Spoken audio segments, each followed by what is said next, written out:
సతీష్ వ్యవహరించిన తీరు ఇప్పుడు విజయనగరం జిల్లాలో తీవ్ర చర్చనీయాంశంగా మారింది. తనను టీడీపీ నేతల పక్కలో పడుకోవాలని వేధిస్తున్నాడని బాధితురాలు వాపోయింది. ఉద్యోగం పేరుతో తన నుంచి పలు దఫాలుగా డబ్బులు వసూలు చేశాడని కూడా చెప్తోంది బాధిత మహిళ.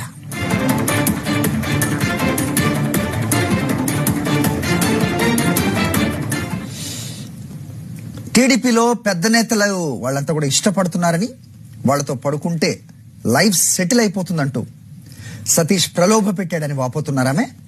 సతీష్ దురాగతంపై మహిళా మంత్రికి ఫిర్యాదు చేసిన ఫలితం లేదని, పైగా పీఏకే వత్తాసు పలుకుతోందని ఆవేదన వ్యక్తం చేసింది. ఫోన్ కాల్స్ అలాగే వాట్సాప్ చాటింగ్ ద్వారా బెదిరింపులకు పాల్పడ్డారని, పోలీసులకు ఫిర్యాదు చేసినా పట్టించుకోలేదని చెబుతున్నారామే. ఇప్పటికే మంత్రి గుమ్మడి సంధ్యారాణి పిఏ సతీష్ కీచక పర్వంపై సాక్షి కథనాలు కూడా ప్రసారం చేసింది. అయినప్పటికీ అటు అధికారులు గాని ప్రభుత్వ పెద్దలు గాని పట్టించుకోనట్లుగా వ్యవహరిస్తున్నారు. మహిళకు అన్యాయం జరుగుతుంటే పట్టించుకోరా అని ప్రజల్లో చర్చ జరుగుతోంది.